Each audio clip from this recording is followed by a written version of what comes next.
Welcome home, Trevor. You must be tired from your business trip. My husband, Trevor, who had always acted like a tyrant at home, had just returned from a business trip. As soon as he saw me, he twisted his face in disgust. Your face just darkens my mood. Seeing you is so depressing. He then started eating the dinner I had prepared, lounging in the living room. I stood by him like a maid. After finishing his meal, he headed to the bath, flinging his suit at my face as I went to get his change of clothes. Hey, maid! Take this to the cleaners. Yes. I squatted to pick up the suit, feeling crushed by being called a maid. While checking the pocket before sending it for cleaning, my fingers brushed against a piece of paper. Unfolding it, my eyes widened in shock. At that moment, I realized everything. I see how it is. Well, if that's the case, I have my own plan. Soon, he would be begging me, his face pale with fear. My name is Brianna, a 31-year-old working from home as a web designer, married for 2 years. Trevor and I met at a matchmaking party 3 years ago. He is a sales rep at a small company and used to play rugby. His assertive approach initially seemed manly and reliable to me, who had a little experience in love. A year into dating, he proposed, and I accepted, dreaming of a happy family life. I can't wait to start a happy family with you, Brianna. Me neither, Trevor. I'm looking forward to our future. Well, first off, you should quit your job. What? I worked at a big web production company then. I was a lead there and felt fulfilled. I actually want to keep working even after we got married. Of course, you have to quit your job. No way I'm going to support a wife who just slacks off at home. I felt a bit irked by his comment, but I decided to let it go for now and asked, why do I have to quit? If you keep working after we are married, it's like I'm not man enough to support you. It's embarrassing, so just quit your job, okay? He had some rather old-fashioned views about men being men. I never expected him to go this far though. But... Your job can be done from home, right? So just work from home. End of discussion. In the end, I couldn't oppose him and reluctantly left my job. I decided to become a freelance web designer working from home. Honestly, I did miss my old job, but I couldn't stand up to Trevor. Later, he and I rented an apartment and started living together. However, soon after we got married, I was shocked to discover something. Trevor couldn't handle basically any work around the house. We hadn't lived together before getting married. I had been living alone, while he had always lived with his parents, even after starting his career. Maybe that's why he couldn't even do basic things like cooking or using the washing machine. Initially, I thought he would learn in time, but he showed no interest in doing so. He would just dump all the housework on me and spend his time as he pleased, often playing video games. My frustration with him kept growing. One day, I couldn't take it anymore and decided to talk to him. Hey Trevor, could you please start doing a bit more housework? What did you say? He sat up from the couch where he'd been lounging and scrolling through his phone, looking annoyed. I'm saying you need to help out more with the housework, Trevor. Why? He looked genuinely confused, so I replied in surprise. Because we live together. You need to share in the housework. What are you talking about, Brianna? It's always been understood that housework is wife's job. His casual dismissal confused me. Are you being serious? It's normal for both spouses to share housework. I'm working too, you know. But you're just playing around on the computer at home. Calling that a job is an exaggeration. It doesn't matter whether you work outside or not. Housework is a wife's responsibility.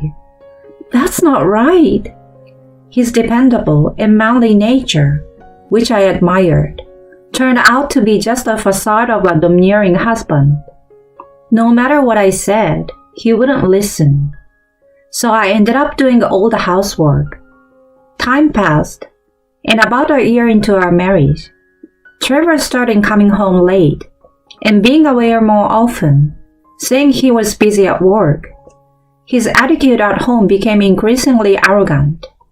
One night, when he didn't return home even past 11 p.m., I finished the housework and went to bed early. Then, late at night, he came home and woke me up. Hey, Brianna, wake up. What? What's going on, Trevor? I asked, rubbing my eyes, and he yelled at me. How dare you sleep before your husband comes home? You are supposed to greet me with a smile when I return. But I tried to contact you, but you didn't respond, and I have work tomorrow. No excuses. When I come home, you should greet me with a smile, have dinner and a bath ready. You are joking, right? Of course not. Now get up. I'm hungry, so make me some late night snacks. I looked at the clock. It was past 2 a.m. At this hour? Give me a break. Just make the snack. If you don't listen, we might as well get a divorce. Shocked by his mention of divorce, I got up. Nervously, I made the snack as he instructed.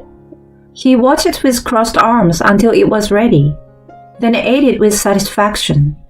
After this, I'm going to take a bath, so get my towel and clothes ready. Okay, got it.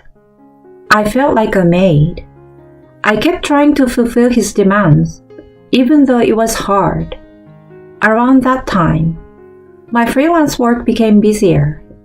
Even though I was working from home, I finally had steady clients and was busy with deadlines. The stress of my demanding job, the need to be perfect in housework, and Trevor's tyrannical attitude were overwhelming. Before I knew it, I started suffering from chronic stomach pain.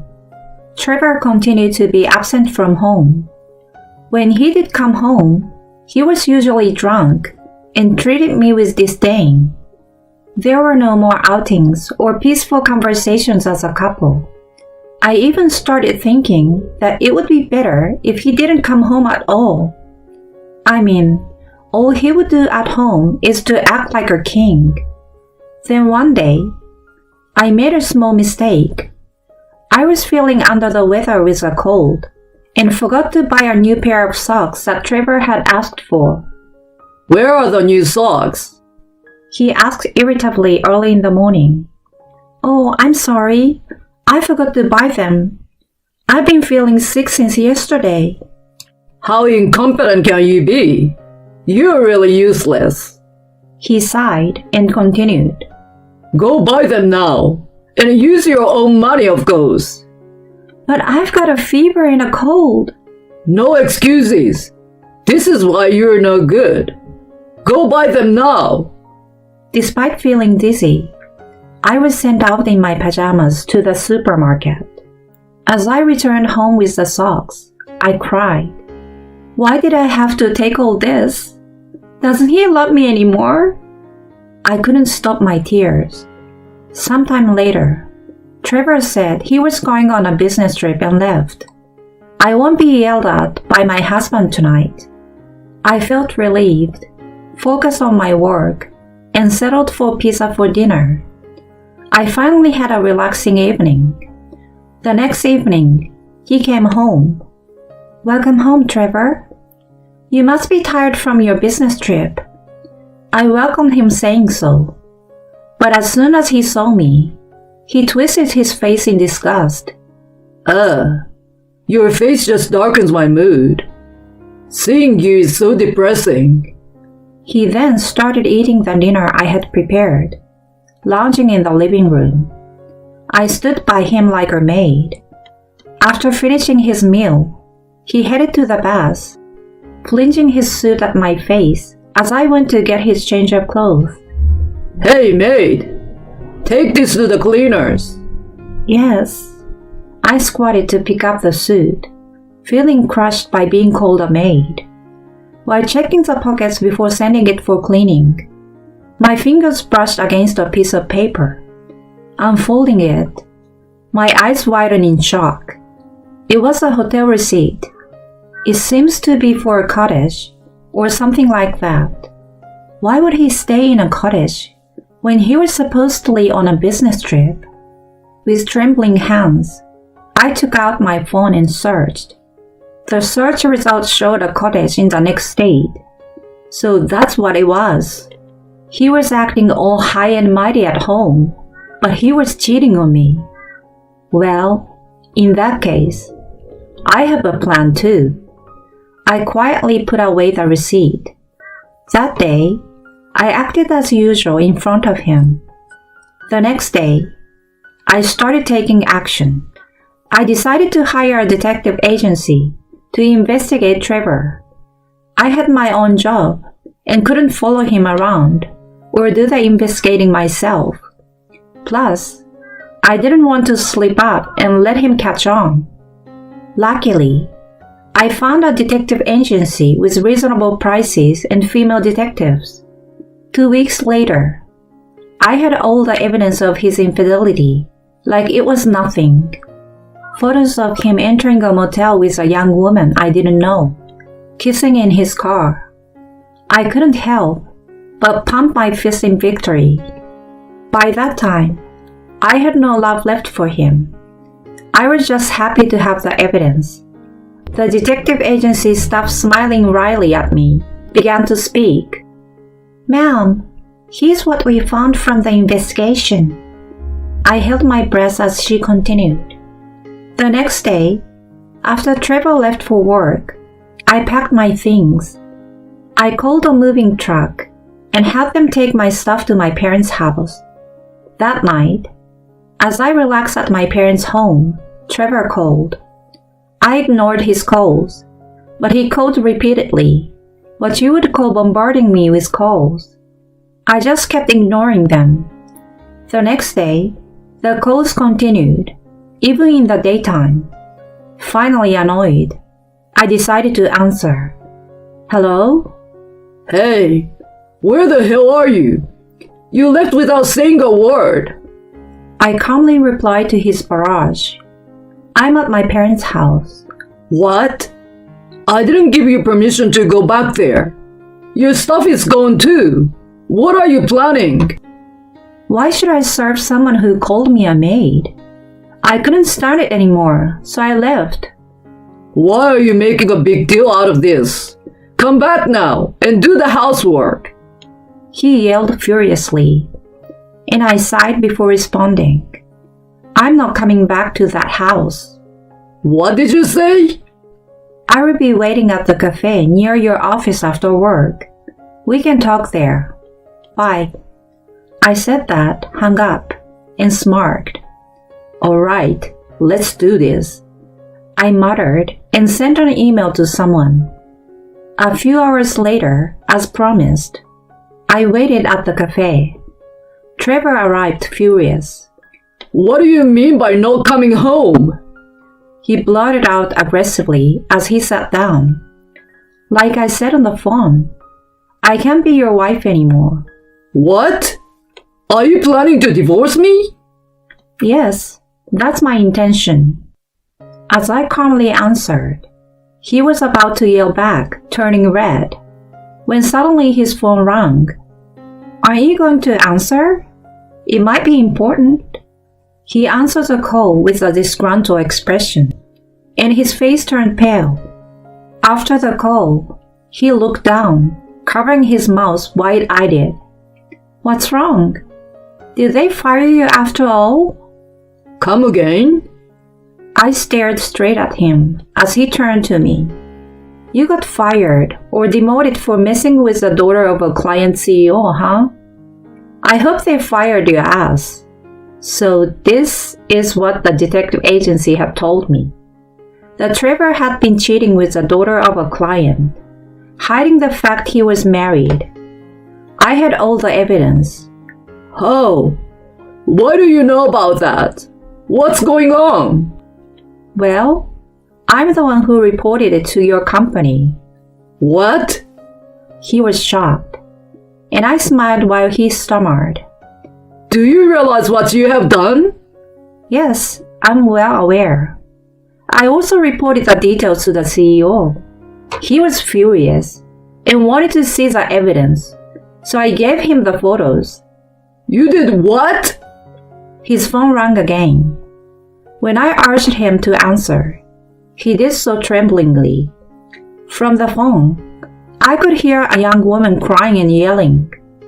It seemed like the CEO's daughter, his mistress, was losing it on the phone. Trevor, unable to say a word, hung up with a pale face. Poor thing, the other woman. She was just deceived by you. When? When did you find out? He asked, his voice quivering, and I answered calmly. Remember when you called me a maid and threw your suit at my face? There was a receipt for the cottage in that suit pocket. That's why I hired a detective. He was gaping in shock. No, it's not like that. It was just a fling. I never planned to divorce you. Oh, after all that arrogant behavior? I will never forgive you. As I glared at him, he suddenly started pleading. I don't want to get fired. She said she will sue me for compensation. I won't be able to survive. Please, help me. Forgive me, Brianna. At that moment, I splashed the water from my cup onto him.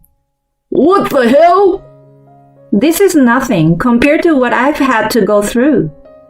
I'm divorcing you, and I will be demanding $35,000 in compensation for your affair. Make sure you pay up, you jerk. Go to hell. He turned ashen and panicked. He was muttering, I don't want a divorce. Please help me. I looked at his pathetic state and regretted ever marrying such a man. Shaking off the clinging Trevor, I left the cafe alone. Later, my divorce from him was finalized. With the help of a lawyer, I received $35,000 in compensation for his infidelity right away. I got half of our assets in the settlement. The CEO, the father of his mistress, was furious and ended business with his company. Trevor really got fired from his job. He was also sued by his mistress and forced to pay her compensation. Because of all this, Trevor ended up living in a rundown apartment, buried in debt, and working like a host day and night. I felt no sympathy for him. He got what he deserved. As for me, I used the alimony to move into a new apartment and live comfortably. My career is thriving, and I'm earning more now than when I was single. It's more than enough to live on my own. From now on, I want to take care of myself and carve out a bright future.